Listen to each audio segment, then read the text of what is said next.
सुधीजनों, एक बार एक सेठ जी थे,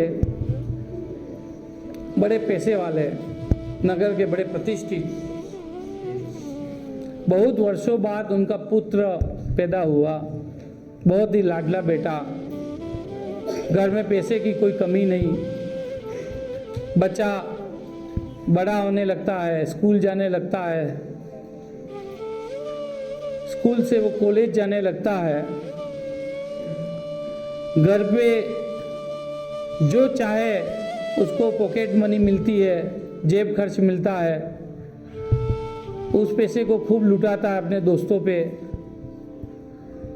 उसके दोस्त भी ऐसे ऐसे बन जाते हैं जो दुराचारी हों, व्यसनी हों।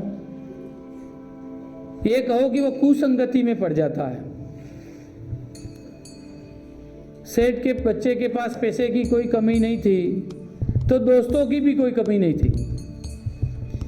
सभी तरीके के दोस्त उसके साथ हमेशा रहने को तत्पर, और वो मनमाफिक खर्चे करता, पैसे लुटाता। तो उसकी इस कुसंगति की वजह से उस पर असर आता है, उसकी आदतें बिगड़ जाती हैं, उसका व्यवहार बिगड़ जाता है, उसका चरित्र बिगड़ जाता है। उसके माता पिता को पता चलता है कि हमारा बेटा बिगड़ रहा है, वो कुसंगति में चला गया है, उसका जीवन खराब हो जाएगा, उसका भविष्य खराब हो जाएगा, उसका आने वाला जीवन जो है वो बहुत ही नारकीय हो जाएगा। इस बात का संताप माता पिता को सताता है। माता पिता कई उपदेश देते हैं, कई बार समझाने का प्रयास करते हैं, उसे समझाते हैं कि बेटा तुम्हारी ये जो संगति है वो खराब है, इन दोस्तों को तुम छोड़ दो, इन दोस्तों के साथ तुम्हें नहीं रहना चाहिए। लेकिन उस बच्चे को समझ में नहीं आता है। उस बच्चे को लगता है कि तो मेरे दोस्त हैं, मेरे साथी हैं, मैं इनको थोड़ी छोड़ सकता हूँ। तो वो अपनी दोस्ती तोड़ने को तैयार नहीं होता है, दोस्तों को छोड़ने को तैयार नहीं होता है। पिता कई प्रकार के प्रयास करके थक जाते हैं।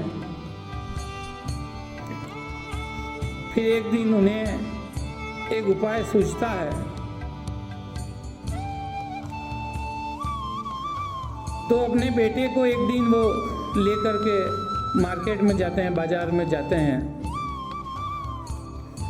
फल फ्रूट की दुकान पे लेकर के जाते हैं, और वो बेटे को कहते हैं कि बेटा 2 किलो एप्पल खरीद ले, 1-1 किलो अलग अलग पैक करवा देना। बेटा दुकान पे जाकर के 2 किलो एप्पल खरीद लेता है, 1-1 किलो 2 अलग अलग पैक करा देता है। फिर सेठ जी वहाँ से एक सड़ा सा एप्पल उठा लेते हैं। दुकानदार को कह करके कि इसकी भी कीमत तो भैया ले ले, हमें एक ख़राब एप्पल दे दे। ख़राब एप्पल ले लेते हैं। पुत्र कहता है कि पिताजी ख़राब एप्पल पैसे दे करके क्यों खरीद रहे हो? हमने तो अच्छे एप्पल खरीदे हैं, और कमी पड़ रही हो तो और ख़रीद लो, ख़राब तो हमें नहीं लेना चाहिए। तो कहे नहीं बेटा तू ले ले। लेकर के वो घर आ जाते हैं। घर आने के बाद बेटे को कहते हैं कि बेटा ये जो तूने 1-1 किलो एप्पल लिए वो दोनों अलग अलग अलमारी में अलग अलग जगह रख दे, और ये जो खराब एप्पल है वो किसी एक के साथ में रख दे।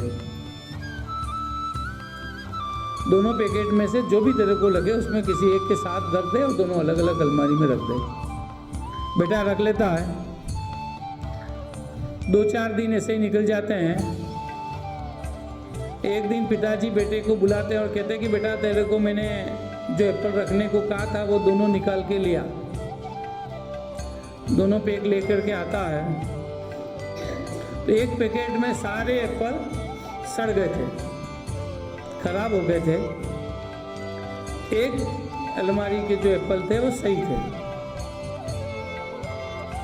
जिसके साथ सड़ा हुआ एप्पल रखा था वो वाले एप्पल खराब हो गए थे।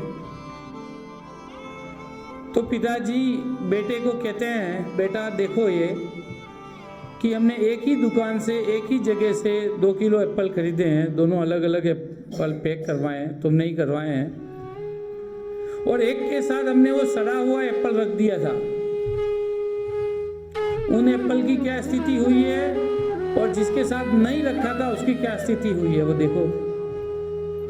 बेटा देखता है, समझता है, वो कहता है कि हाँ पिताजी, सड़े एप्पल के साथ रहने वाले सारे एप्पल खराब हो गए और जिन एप्पलों के साथ सड़ा हुआ नहीं है वो अच्छे हैं। तो पिताजी उसको समझाते हैं कि बेटा, हम तुम्हें रोज यही सिखा रहे हैं कि तुमने जो दुर्गुणों वाले दोस्त बना रखे हैं उनकी संगतों की वजह से ही तुम्हारे व्यवहार खराब हो रहा है, तुम्हारी आदतें बिगड़ रही हैं,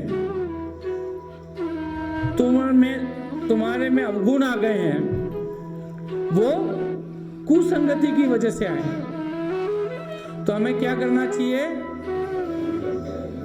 कि जो दुर्गुणों वाला व्यक्ति है, जो सड़ा हुआ एप्पल है, सड़े हुए विचारों वाला व्यक्ति है, उसके साथ नहीं रहना चाहिए। यदि आप उसके साथ रहोगे तो उसका असर आपके ऊपर भी आएगा, आपका जीवन भी खराब होगा। इसलिए हमें क्या करना चाहिए, सुसंगति के साथ रहना चाहिए।